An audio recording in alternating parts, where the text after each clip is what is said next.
Yep, still moving. This video is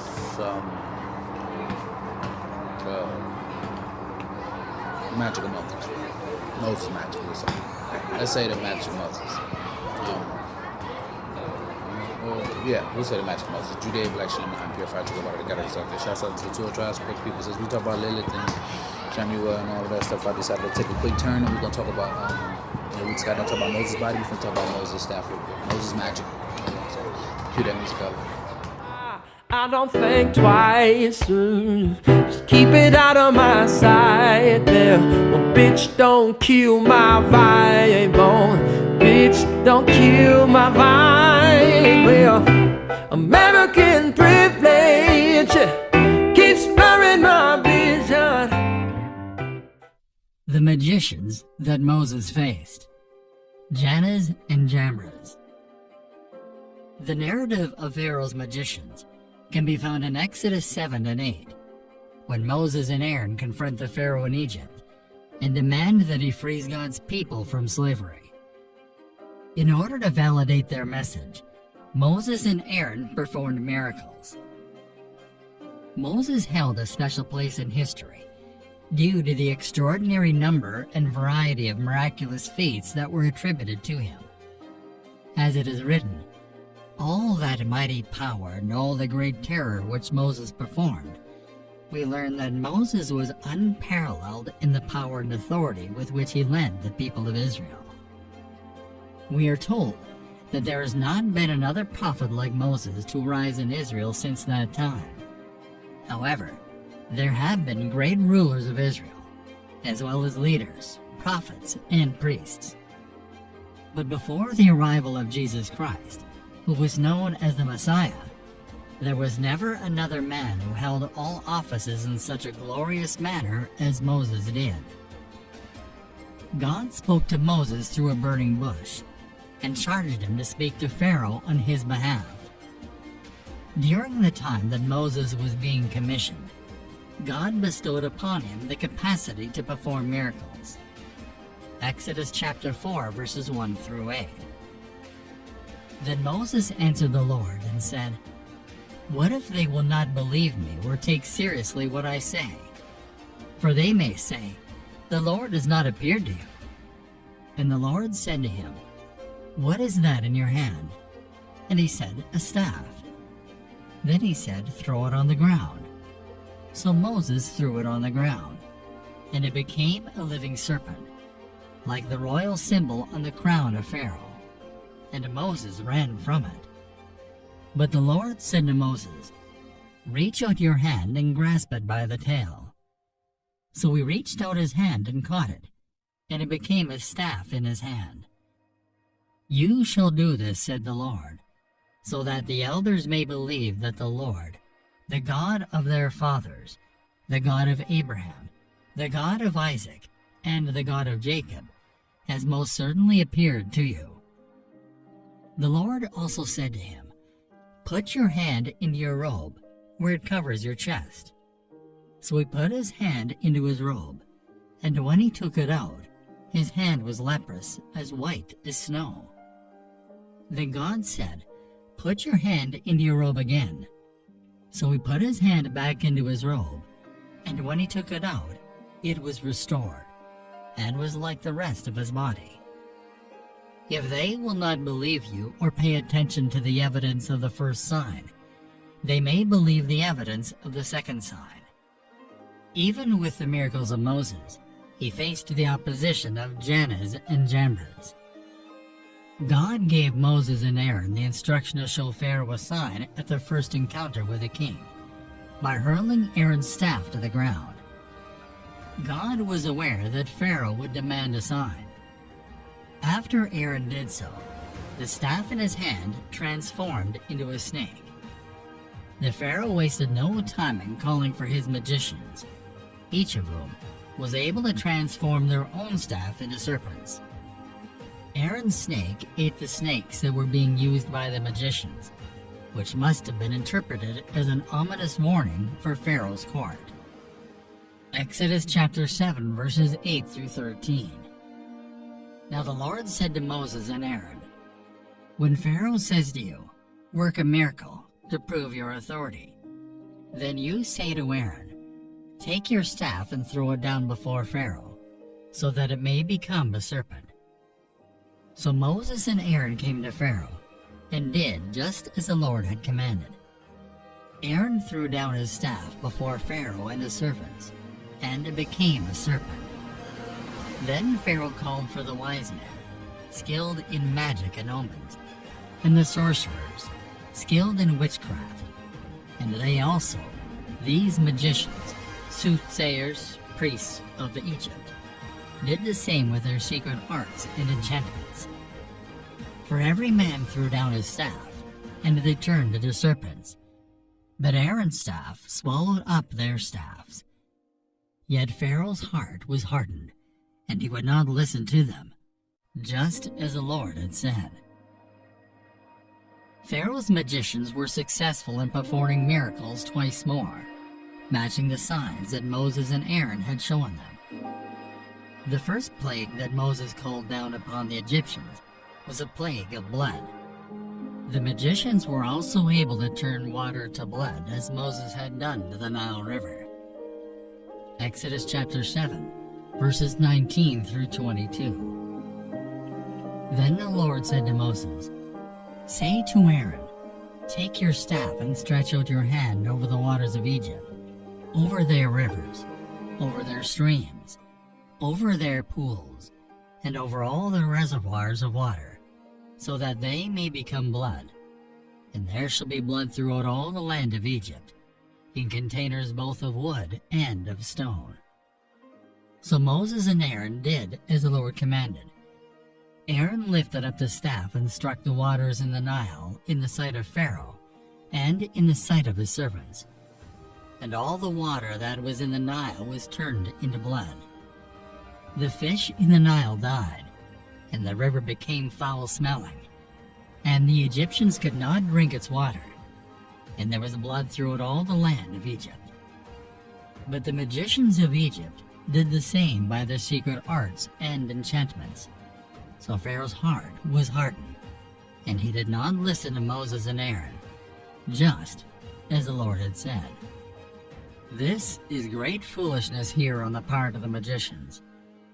The plagues were a curse from God. Rather than an attempt to even reverse the curse, they decided to turn more water into blood.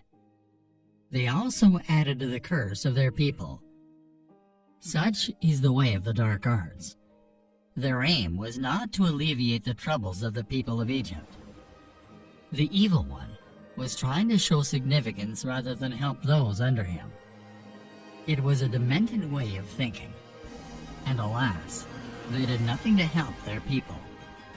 The second plague that was visited upon the Egyptian people was a swarm of frogs, and the magicians added to the problem by conjuring their own frogs rather than finding a solution to it. This made the situation even worse. Exodus chapter 8, verses 5 through 7.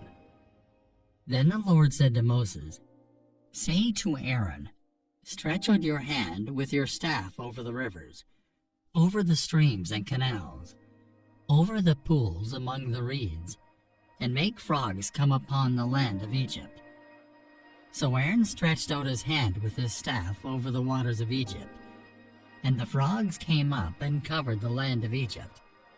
But the magicians, soothsayer, priests, did the same thing with their secret arts and enchantments, and brought up more frogs on the land of Egypt.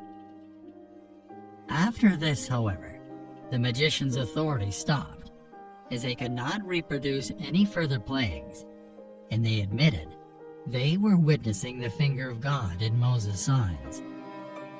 Exodus chapter 8, verse 19.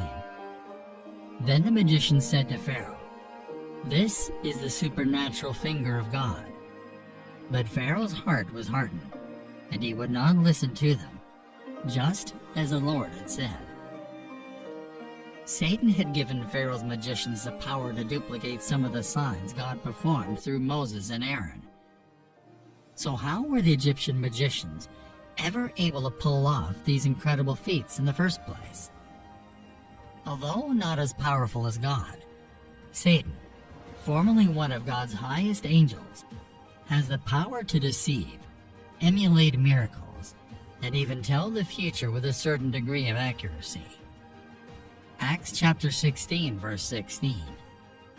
It happened that as we were on our way to the place of prayer, we were met by a slave girl who had a spirit of divination. That is, a demonic spirit claiming to foretell the future and discover hidden knowledge. And she brought her owners a good profit by fortune-telling. The might of God was eventually successful in foiling the Egyptian sorcerers' plans. They were not successful in calling forth gnats. The strength of God is vast enough to easily overcome the force of Satan. Exodus chapter 8, verses 16 through 19. Then the Lord said to Moses, "Say to Aaron, stretch out your staff and strike the dust of the ground, and it will become biting gnats, lice, throughout the land of Egypt." They did so. Aaron stretched out his hand with his staff and struck the dust of the earth, and there were biting gnats on man and animal. All the dust of the land became gnats throughout all the land of Egypt. The magicians, soothsayer, priests, tried by their secret arts and enchantments to create gnats, but they could not, and there were gnats on man and animal. Then the magician said to Pharaoh, "This is the supernatural finger of God." But Pharaoh's heart was hardened, and he would not listen to them, just as the Lord had said. The ability to do miracles by the power of darkness and the willingness to receive them as authentic will characterize the end times. Revelation chapter 13, verses 13 through 15. He performs great signs, awe-inspiring acts, even making fire fall from the sky to the earth, right before people's eyes. And he deceives those unconverted ones who inhabit the earth into believing him, because of the signs which he is given by Satan to perform in the presence of the first beast, telling those who inhabit the earth to make an image to the beast who was wounded fatally by the sword and has come back to life. And he is given power to give breath to the image of the beast, so that the image of the beast will even appear to speak, and cause those who do not bow down and worship the image of the beast to be put to death. Paul examines these particular men when discussing the markers of the last days. 2 Timothy chapter 3, verses 1 through 9. But know this, that in the last days perilous times will come. For men will be lovers of themselves, lovers of money, boasters, proud, blasphemers, disobedient to parents, unthankful, unholy, unloving, unforgiving, slanderers, without self-control, brutal, despisers of good, traitors, headstrong, haughty, lovers of pleasure rather than lovers of God, having a form of godliness but denying its power. And from such people turn away. For of this sort are those who creep into households and make captives of gullible women, loaded down with sins, led away by various lusts, always learning and never able to come to the knowledge of the truth. Now as Jannes and Jambres resisted Moses, so do these also resist the truth. Men of corrupt minds, disapproved concerning the faith. But they will progress no further, for their folly will be manifest to all, as theirs also was. What Jannes and Jambres had in common with the false teachers at Ephesus was that they also stood against the truth, had depraved minds, and were rejected as far as the faith is concerned. Interestingly, the names of Jannes and Jambres are not mentioned in the Old Testament. Still, it is understood that they were two of the chief Egyptian magicians who Pharaoh called in to mimic the miracles performed by Moses. Even as Jannes and Jambres were eventually put to shame, though for a while they matched Moses miracle for miracle, and were eventually compelled to give reluctant glory to God, so will the evil men of the last days. Even as Jannes and Jambres' power had boundaries, so did Satan's authority, even in the last days. God is still in control. There is hope, triumphant hope in Jesus.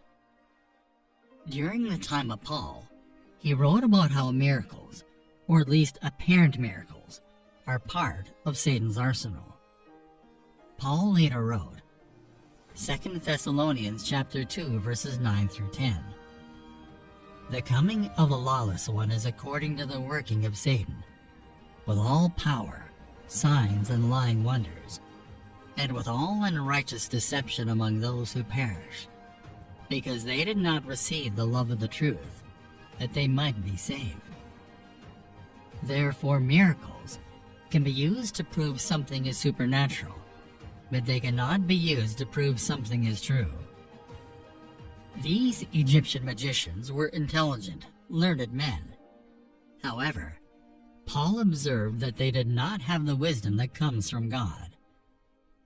Some of us are amazed by any real spiritual power, without carefully considering that real power may have a sinister source instead of a godly one.